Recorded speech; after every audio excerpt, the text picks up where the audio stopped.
राधे राधे मित्रों, आज आप इस वीडियो में सुनेंगे शुक्रवार संतोषी माता व्रत कथा। शुक्रवार के दिन माँ संतोषी का व्रत पूजन किया जाता है। इस पूजा के दौरान माता की आरती पूजन तथा अंत में माता की कथा सुनी जाती है।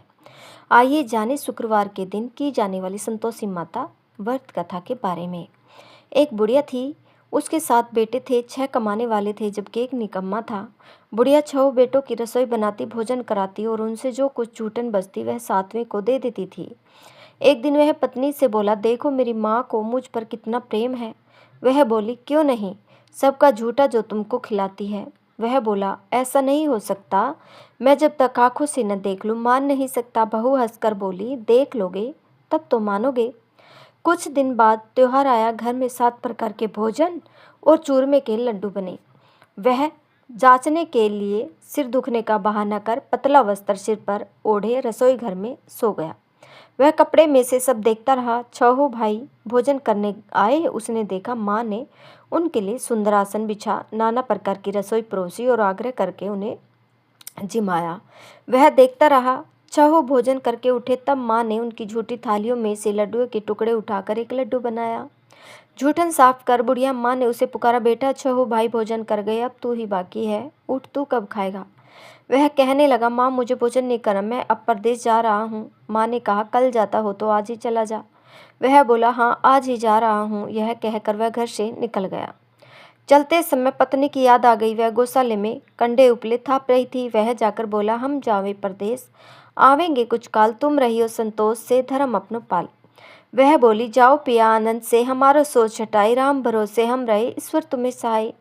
2 निशानियापन देख धरू मैं धीर, सुधी मति हमारी, बिसारियो रखियो मन गंभीर। वह बोला, मेरे पास तो कुछ नहीं है, यह अंगूठी है सो ले और कुछ निशानी मुझे दे। वह बोली, मेरे पास क्या है, यह गोबर भरा हाथ है। यह कहकर उसकी पीठ पर गोबर के हाथ की थाप मार दी। वह चल दिया। चलते चलते दूर देश पहुंचा। वहां एक साहूकार की दुकान थी। वहां जाकर कहने लगा, भाई मुझे नौकरी पर रख लो। साहूकार को जरूरत थी, बोला रह जा। लड़के ने पूछा, तनख्वाह क्या दोगे। साहूकार ने कहा, काम देखकर दाम मिलेंगे। साहूकार की नौकरी मिली। वह सुबह 7 बजे से 10 बजे तक नौकरी बजाने लगा। कुछ दिनों में दुकान का सारा लेन देन, हिसाब किताब, ग्राहकों को माल बेचना, सारा काम करने लगा। साहूकार के 7-8 नौकर थे, वे सब चक्कर खाने लगे। यह तो बहुत होशियार बन गया है। सेठ ने भी काम देखा और 3 महीने में उसे आधे मुनाफे का हिस्सेदार बना दिया। वह कुछ वर्ष में ही नामी सेठ बन गया और मालिक सारा कारोबार उस पर छोड़कर चला गया। इधर उसकी पत्नी को सास ससुर दुख देने लगे। सारी गृहस्थी का काम करा के उसे लकड़ी लेने जंगल में भेजते। इस बीच घर के आटे से जो भूसी निकलती उसकी रोटी बनाकर रख दी जाती और फूटे नारियल की नारियली में पानी। एक दिन वह लकड़ी लेने जा रही थी। रास्ते में बहुत सी स्त्रियां संतोषी माता का व्रत करती दिखाई दी। वह वहां खड़ी होकर कथा सुनने लगी और पूछा, बहनों तुम किस देवता का व्रत करती हो और उसके करने से क्या फल मिलता है। यदि तुम इस व्रत का विधान मुझे समझाकर कहोगे तो मैं तुम्हारा बड़ा एहसान मानूंगी। तब उनमें से एक स्त्री बोली, सुनो, यह संतोषी माता का व्रत है। इसके करने से निर्धनता दरिद्रता का नाश होता है और जो कुछ मन में कामना हो सब संतोषी माता की कृपा से पूरी होती है। तब उसने उसे व्रत की विधि पूछी। वह भक्तनी स्त्री बोली, 1.25 आने का गुड़ चना लेना, इच्छा हो तो 1.25 आने का लेना, या 1.25 रुपये का भी सहूलियत के अनुसार लाना। बिना परेशानी और श्रद्धा व प्रेम से जितना विपन्न पड़े सवाया लेना। प्रत्येक शुक्रवार को निराहार रहकर कथा सुनना, इसके बीच कर्म टूटे नहीं। लगातार नियम पालन करना। सुनने वाला कोई न मिले तो घी का दीपक जला उसके आगे या जल के पात्र को सामने रख कर कथा कहना। जो कार्यसिद्ध न हो नियम का पालन करना और कार्यसिद्ध हो जाने पर व्रत का उद्यापन करना। 3 मास में माता फल पूरा करती है। यदि किसी के ग्रह खोटे भी हो तो भी माता वर्ष भर में कार्य सिद्ध करती है। फल सिद्ध होने पर उद्यापन करना चाहिए, बीच में नहीं। उद्यापन मेढ़ाई से राटे का खाजा तथा इसी परिणाम से खीर तथा चने का साग करना। 8 लड़कों को भोजन कराना, जहाँ तक मिले देवर जेठ भाई बंधु के हो, न मिले तो रिश्तेदारों और आस पास पड़ोसियों को बुलाना। उन्हें भोजन कराए, यथाशक्ति दक्षिणा दे। माता का नियम पूरा करना। उस दिन घर में खटाई न खाना। यह सुन बुढ़िया के लड़के की बहू चल दी। रास्ते में लकड़ी के बोझ को बेच दिया। उन पैसों से गुड़ चना ले माता के व्रत की तैयारी कर आगे चली और सामने मंदिर देखकर पूछने लगी, यह मंदिर किसका है।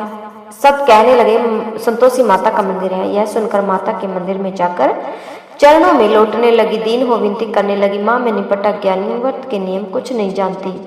मैं दुखी हूँ, हे माता जगत जननी, मेरा दुख दूर कर, मैं तेरी शरण में हूँ। माता को दया आई। एक शुक्रवार बीता कि दूसरे को उसके पति का पत्र आया और तीसरे शुक्रवार को उसका भेजा हुआ पैसा आ पहुंचा। यह देख जेठ जिठानी मुंह से कोड़ने लगे, लड़के ताने देने लगे। काकी के पास पत्र आने लगे, रुपया आने लगा। अब तो काकी की खातिर बढ़ेगी। बेचारी सरलता से कहती, भैया कागज आवे रुपया आवे, हम सबके लिए अच्छा है। ऐसा कहकर आंखों में आंसू भरकर संतोषी माता के मंदिर में मातेश्वरी के चरणों में गिरकर रोने लगी। माँ, मैंने तुमसे पैसा कब मांगा? मुझे पैसे से क्या काम है? मुझे तो अपने स्वाग से काम है। मैं तो अपने स्वामी के दर्शन मांगती हूँ। तब माता ने प्रसन्न होकर कहा, जा बेटी, तेरा स्वामी आई गई है। सुनकर खुशी से बावली होकर घर में जा काम करने लगी। अब संतोषी माँ विचार करने लगी, इस भोली पुत्री को मैंने कह तो दिया कि तेरा पति आएगा, लेकिन कैसे? वह तो इसे स्वप्न में भी याद नहीं करता। उसे याद दिलाने को मुझे ही जाना पड़ेगा। इस तरह माता जी उस बुढ़िया के बेटे के पास जा स्वप्न में प्रकट हो कहने लगी, साहूकार के बेटे, सो रहा है या जागता है? वह कहने लगा, माता सोता भी नहीं जागता भी नहीं हूँ, कहो क्या आज्ञा है? माँ कहने लगी, तेरे घर बार कुछ है कि नहीं? वह बोला, मेरे पास सब कुछ है माँ, बाप है, बहू है, क्या कमी है? माँ बोली, भोले पुत्र, तेरी बहू घोर कष्ट उठा रही है, तेरे माँ बाप उसे परेशानी दे रही है, वह तेरे लिए तरस रही है, तो उसकी सुध ले। वह बोला, हाँ माता जी, यह तो मालूम है, परंतु जाऊं तो कैसे? प्रदेश की बात है, लेन देन का कोई हिसाब नहीं है, कोई जाने का रास्ता नजर नहीं आता, कैसे चला जाऊं? माँ कहने लगी, मेरी बात मान, सवेरे नहा धोकर संतोषी माता का नाम ले, घी का दीपक जला, दंडवत कर दुकान पर जा बैठ। देखते देखते सारा लेन देन चुक जाएगा, जमा का माल बिक जाएगा, सांझ होते होते धन का भारी ढेर लग जाएगा। अब बूढ़े की बात मानकर वह नहा धोकर संतोषी माता को दंडवत घी का दीपक जला दुकान पर जा बैठा। थोड़ी देर में देने वाले रुपये लाने लगे, लेने वाले हिसाब लेने लगे। कोठे में भरे सामान के खरीदार नगद दाम दे सौदा करने लगे। शाम तक धन का भारी ढेर लग गया। मन में माता का नाम ले, चमत्कार देख प्रसन्न हो घर ले जाने के वास्ते गहना कपड़ा सामान खरीदने लगा। यह काम से निपट तुरंत घर को रवाना हुआ। उधर उसकी पत्नी जंगल में लकड़ी लेने जाती है। लौटते वक्त माता जी के मंदिर में विश्राम करती है। वह तो उसके प्रतिदिन रुकने का जो स्थान ठहरा। धूल उठती देख वह माता से पूछते हैं, माता, यह धूल कैसे उड़ रही है? माता कहती है, ये पुत्री, तेरा पति आ रहा है, अब तो ऐसा कर, लकड़ियों के 3 बोझ बना ले, एक नदी के किनारे रख और दूसरा मेरे मंदिर पर, वह तीसरा अपने सिर पर।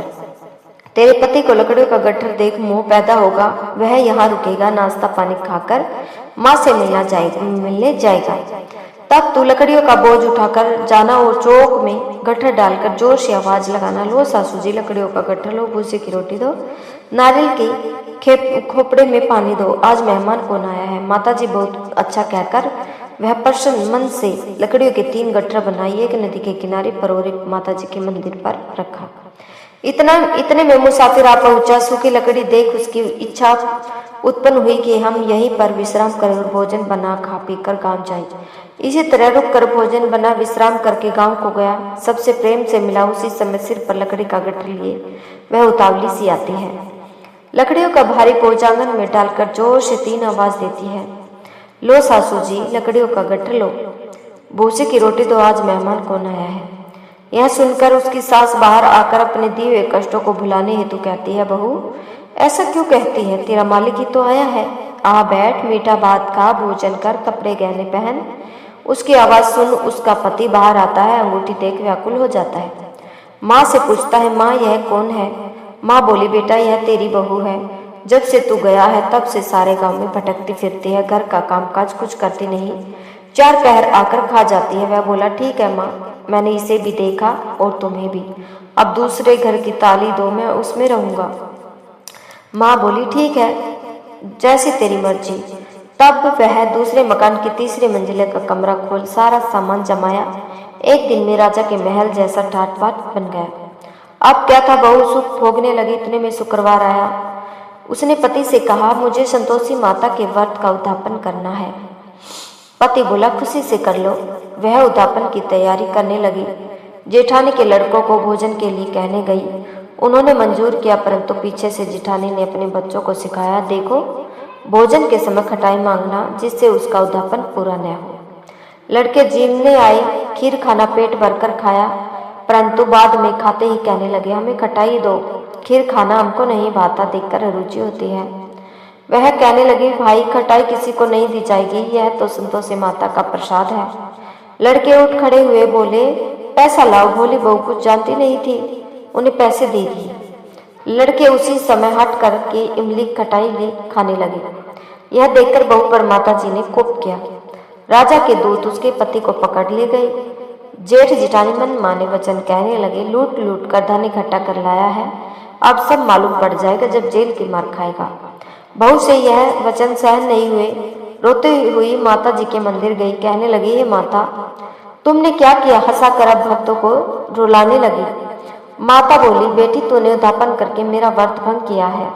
वह कहने लगी, माता मैंने कुछ अपराध किया है, मैंने तो भूल से लड़कों को पैसे दे दिए थे, मुझे क्षमा करो, मैं फिर तुम्हारा उद्यापन करूंगी। माँ बोली, अब भूल मत करना।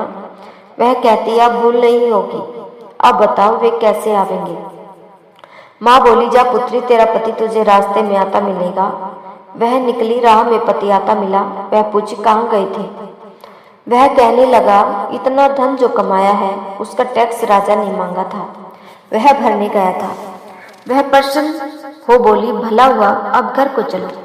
कुछ दिन बाद शुक्रवार आया। वह बोली, मुझे फिर माता का उद्यापन करना है। पति ने कहा, करो बहू। फिर जेठ के लड़कों को भोजन को कहने गई। जिठानी ने एक दो बातें सुनाई और सब लड़कों को सिखाने लगी। तुम सब लोग पहले की तरह कटाई मांगना। लड़के भोजन से पहले कहने लगे, हमें खीर नहीं खानी, हमारा जी बिगड़ता, कुछ खटाई खाने को दो। वह बोली, खटाई किसी को नहीं मिलेगी, आना तो आओ। वह ब्राह्मण के लड़के लाकर भोजन कराने लगे।